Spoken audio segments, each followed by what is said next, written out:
નમસ્તે દોસ્તો, મારું નામ લક્ષ્મી છે. હું વિધવા છું અને મારી ઉંમર 26 વર્ષની છે. મારા ઘરની આર્થિક સ્થિતિ ખૂબ નબળી હતી. આથી મારા માતા પિતાએ મારા લગ્ન જલ્દી કરી દેવાનું નક્કી કર્યું. તે મને વધુ ભણાવી શક્યા નહીં. તેમણે મારા માટે છોકરો શોધવાનું શરૂ કર્યું. મિત્રો, હું દેખાવમાં ખૂબ જ આકર્ષક હતી. ગોરો રંગ, મોટી મોટી આંખો, લાંબા વાળ અને સુંદર શરીર. આથી મારા માટે ઘણા સારા સંબંધ આવવા લાગ્યા. એવો જ એક સંબંધ મારા માટે આવ્યો. તેનું નામ મહેશ હતું. તે ખેડૂત હતો અને પોતાની 10 એકર જમીનમાં ખેતી કરતો હતો. તેના ઘરની હાલત મધ્યમ હતી, પરંતુ તેના માતા પિતા જીવતા નહોતા. તેને ફક્ત એક બહેન હતી, જેના લગ્ન પહેલાં થઈ ગયા હતા. મહેશ ખૂબ હોશિયાર અને મહેનતુ હતો. અમારા લગ્ન ન થયા. અમે બંને એકબીજાને ખૂબ પ્રેમ કરતા હતા. મહેશ મારી દરેક નાની મોટી જરૂરિયાતનું ધ્યાન રાખતો. હું પણ તેને ખૂબ પ્રેમ આપતી. ખેતરમાં કામનું ભારણ વધવા લાગ્યું. તેથી મહેશે રમેશ નામના એક યુવાનને મદદ માટે રાખ્યો. રમેશ તેનો જૂનો મિત્ર હતો અને ખૂબ જ આકર્ષક હતો. જ્યારે અમે બજારમાં જતા કે કોઈ કામ માટે બહાર હોઈએ, ત્યારે રમેશ એકલો ખેતર અને ઘરની દેખરેખ રાખતો. મહેશને રમેશ પર સંપૂર્ણ વિશ્વાસ હતો, કારણ કે તે ખૂબ ઈમાનદાર હતો. તેના ઘરની આર્થિક સ્થિતિ થોડી નબળી હતી, પરંતુ તે ખૂબ મહેનતુ અને સારી રીતે કામ કરતો. આમ જ કેટલાક મહિના વીતી ગયા. અમારા લગ્નને લગભગ 1 વર્ષ થઈ ગયું હતું. એક દિવસ મહેશ અને રમેશ ખાતર અને બીજ લેવા શહેર ગયા હતા. તે દિવસે રાત્રે ખૂબ વરસાદ પડી રહ્યો હતો અને રસ્તા પર અંધારું હતું. તે જ સમયે તેમના ટ્રેક્ટરનો અકસ્માત થયો. મહેશ ટ્રેક્ટર ચલાવતો હતો, તેથી તેને માથામાં અને છાતીમાં ગંભીર ઈજા થઈ. રમેશ તેની સાથે હતો. તેને હોસ્પિટલમાં લઈ જવામાં આવ્યા, પરંતુ 3-4 દિવસ પછી મહેશનું મૃત્યુ થઈ ગયું, કારણ કે તેની ઈજા ખૂબ ગંભીર હતી. મિત્રો, મારે કોઈ સંતાન નહોતું. હું શું કરું? મને કાંઈ સમજાતું નહોતું. હું સંપૂર્ણ રીતે તૂટી ગઈ હતી.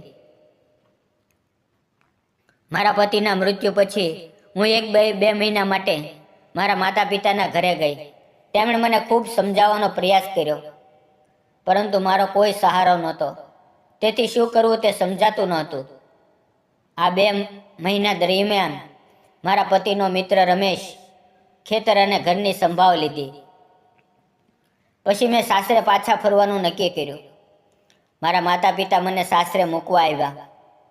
સાસરે આવ્યા પછી રમેશે મારી સાથે મુલાકાત કરી. તેણે મને છેલ્લા 2 મહિનાનો સંપૂર્ણ હિસાબ આપ્યો. મને પણ તેના પર વિશ્વાસ હતો. તેણે મળેલા બધા પૈસા મને આપી દીધા. મેં તેનો ખૂબ આભાર માન્યો. મિત્રો, મારું ભણતર વધુ નહોતું, તેથી મને ખેતીનો વ્યવહાર સમજાતો નહોતો. મેં રમેશને કહ્યું કે હવેથી તારે આખું ખેતર સંભાળવું પડશે. હું તારો પગાર પણ વધારી દઈશ. ખેતરની અંદર જ મારું ઘર હતું. હું ઘરમાં એકલી રહેતી હતી. ક્યારેક ખાતી, ક્યારેક નહીં. એકલી રહેવાને કારણે મને પતિ સાથે વિતાવેલી દરેક પળ અને તેનો પ્રેમ મને યાદ આવતો. રાતે મને ઊંઘ નહોતી આવતી. હું હંમેશા તેના વિશે જ વિચારતી રહેતી. હું ખરેખર પાગલોની જેમ વર્તન કરવા લાગી. રમેશ રોજ સાંજે ઘરે આવતો અને આખા દિવસનો હિસાબ આપતો. જો કોઈ ખાતર કે બીજ મંગાવવું હોય તો તે જાતે ઓર્ડર કરી લેતો. આમ જ દિવસો વીતવા લાગ્યા. હું ખૂબ કંટાળી જતી હતી. રમેશ સાથે થોડીવાર વાત કરું તો મન હળવું થતું. એક દિવસ મેં નક્કી કર્યું કે હું ઘરમાં એકલી રહું છું, તો શા માટે નહીં રમેશ સાથે ખેતરમાં જઈને થોડી વાતો કરું અને થોડી મદદ પણ કરું. કારણ કે એકલા તેના પર ઘણું કામનું ભારણ હતું. હવે બીજા દિવસથી હું ખેતરમાં જઈને બેસવા લાગી. રમેશ મને કોઈ કામ કરવા દેતો નહોતો. તે કહેતો, તમે માલકીન છો, બસ બેસો, ચિંતા ન કરો, હું બધું સંભાળી લઈશ. હું તેની સાથે વાતો કરતી. ધીરે ધીરે અમારી વાતો વધવા લાગી. અમારી નજરો મળવા લાગી. રમેશ પણ મારી સાથે પ્રેમથી વાતો કરતો. તે મારું ખૂબ સન્માન કરતો. એક દિવસ વાતોમાં જ હું તેને તેના પરિવાર વિશે પૂછવા લાગી. મેં પૂછ્યું, રમેશ, તારા ઘરમાં કોણ કોણ રહે છે? તારા લગ્ન થઈ ગયા છે? રમેશે કહ્યું, મારા ઘરમાં હું, મારી મા અને પિતા, અમે 3 જણા રહીએ છીએ. અમારા ઘરની હાલત ખૂબ ગરીબ છે. મારી પાસે જમીન નથી, તેથી કોઈ છોકરી મને આપવા તૈયાર નથી. મારી ઉંમર 29 વર્ષની થઈ ગઈ છે. મેં કહ્યું, તારો સ્વભાવ આટલો સારો છે, તને હજુ સુધી છોકરી મળી જવી જોઈએ. પરંતુ રમેશે કહ્યું, આજકાલ સારો સ્વભાવ લોકોને પસંદ નથી. લોકોને જમીન, પૈસા કે સ્થિર કમાણી જોઈએ. આમ અમારી વાતો ધીરે ધીરે વધતી ગઈ. રમેશ દેખાવમાં ખૂબ સારો હતો. તેની સાથે વાતો કરીને હું મારા પતિના દુઃખમાંથી બહાર નીકળવા લાગી. હવે હું થોડી થોડી પહેલા જેવી થવા લાગી હતી. પતિના મૃત્યુનું દુઃખ હું ભૂલવા લાગી અને રમેશ તરફ આકર્ષાઈ રહી હતી, કારણ કે તેનો સ્વભાવ ખૂબ સારો હતો. પણ એકવાર હું અચાનક બીમાર પડી. મેં ઘરમાં પડેલી દવાઓ લીધી, પરંતુ કોઈ ફરક ન પડ્યો. ધીરે ધીરે તાવ વધવા લાગ્યો. રમેશ સાંજે ઘરે આવ્યો. તે દિવસે હું ખેતરમાં ગઈ નહોતી. તેણે પૂછ્યું, શું થયું? મેં કહ્યું, સવારથી તાવ છે, પણ ઓછો થતો નથી. તેણે મારા માથે હાથ મૂકીને જોયું. તાવ ખૂબ હતો. તે મને તરત હોસ્પિટલ લઈ ગયો. ડૉક્ટરે જોઈને કહ્યું કે ડેન્ગ્યુ થયો છે, તેથી 4-5 દિવસ દાખલ રહેવું પડશે. રમેશે કહ્યું, હું તમારી સાથે રહીશ. ડૉક્ટરે મને દાખલ કરી લીધી. રમેશે મારા માટે ખૂબ દોડધામ કરી. દવાઓ લાવવી, બધું કામ તે કરતો હતો. 5 દિવસ અને રાત તે મારી સાથે જ રહ્યો. ઘરે પણ ન ગયો. તેણે ફક્ત ઘરે સંદેશો મોકલ્યો કે મારી માલકીન બીમાર છે, તેથી હું હોસ્પિટલમાં છું. તેની આ સંભાવ જોઈને મને તેના માટે એક અલગ જ અપનાપો લાગવા લાગ્યો. તેના પ્રત્યે આકર્ષણ થવા લાગ્યું. 5 દિવસ પછી ડૉક્ટરે મને ડિસ્ચાર્જ આપ્યો. રમેશ મને ઘરે લાવ્યો. હજુ પણ મારા શરીરમાં થોડીક નબળાઈ હતી. હવે રમેશ તેના ઘરેથી મારા માટે ખાવાનો ડબ્બો લઈ આવતો. આગલા 5-6 દિવસ તે મારા માટે ખાવાનું લાવ્યો. તે ખૂબ સારો હતો. હવે હું સંપૂર્ણ રીતે ઠીક થઈ ગઈ હતી. ફરીથી હું ખેતરમાં તેની સાથે કામ કરવા જતી. હવે અમારી વચ્ચે ખૂબ જ નિકટતા વધતી ગઈ હતી, પરંતુ રમેશ તરફથી કોઈ પ્રતિક્રિયા નહોતી મળતી. તે ખૂબ ઈમાનદાર હતો. રોજ સવારે રમેશ આવીને જરૂરી વસ્તુઓ લઈ જતો. એકવાર સવારે હું કપડાં બદલી રહી હતી અને દરવાજો બંધ કરવાનું ભૂલી ગઈ હતી. રમેશ આવ્યો અને મને અચાનક જોઈ ગયો. અમે બંને શરમાઈ ગયા. તેણે તરત નજર ફેરવી લીધી. હિસાબના ચોપડા લઈને તે ચાલ્યો ગયો અને કંઈ બોલ્યો નહીં. મને રમેશ પહેલેથી જ પસંદ હતો, પરંતુ હવે તેની સામે જવામાં શરમ આવવા લાગી. આને લીધે તે દિવસે હું ખેતરમાં ગઈ નહીં.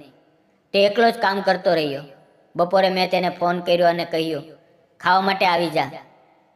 આજે આપણે અહીંયા ઘરે સાથે ખાઈશું, ખેતરમાં નહીં.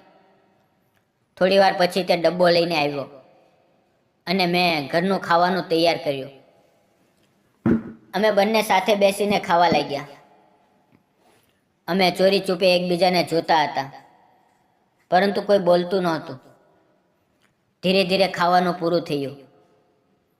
ખાવાનું ખાઈને રમેશે કહ્યું, મને માફ કરજો.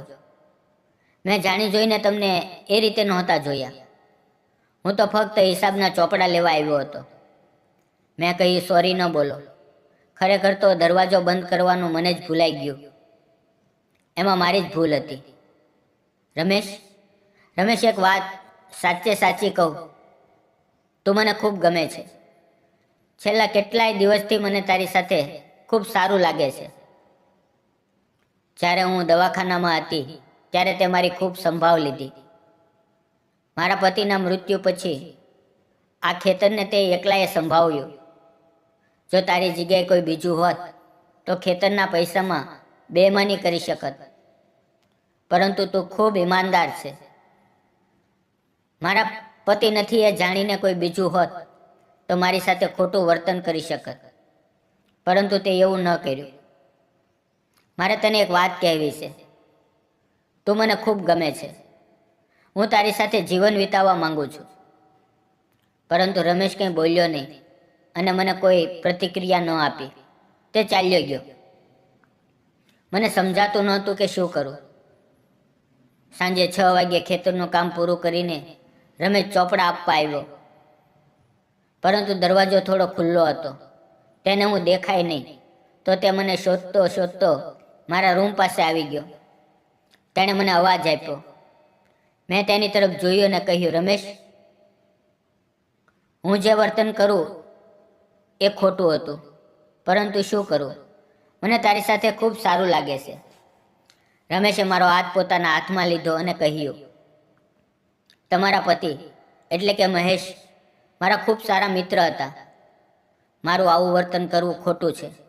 તમે મને પસંદ કરો છો એ સાચું છે અને મને પણ તમે ખૂબ ગમો છો, પરંતુ મને યોગ્ય નથી લાગતું. મેં કહ્યું, મારા પતિ પછી જો કોઈએ ખરેખર મારી ચિંતા કરી હોય તો તે ફક્ત તે જ કરી છે. જો તારી જગ્યાએ કોઈ બીજું હોત અને મારી સાથે ખોટું કરત તો તને કેવું લાગત?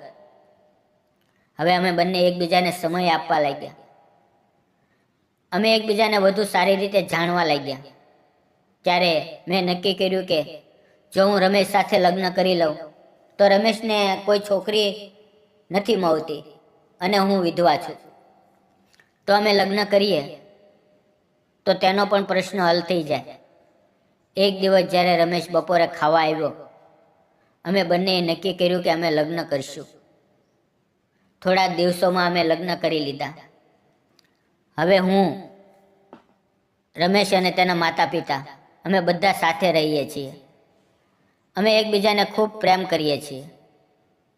મને એક પતિનો સહારો મળ્યો અને રમેશને એક સમજદાર પત્ની મળી. અમે બંને અમારા જીવનમાં ખૂબ ખુશ છીએ. દોસ્તો, જીવન આપણને ક્યારેક ઘણું દુઃખ આપે છે, કંઈક ખોવાઈ જાય છે, પરંતુ એ જ દુઃખમાંથી સાચો પ્રેમ અને સાચો સાથ મળે છે.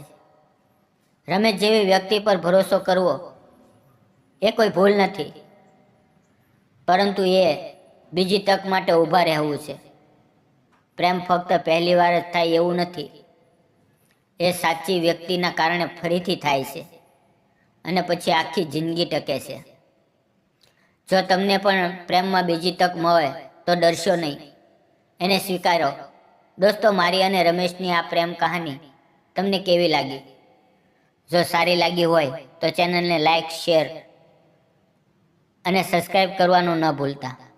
ફરી મળશું આવતીકાલે આવી જ એક સુંદર મજાની કહાનીની અંદર. ત્યાં સુધી આવજો.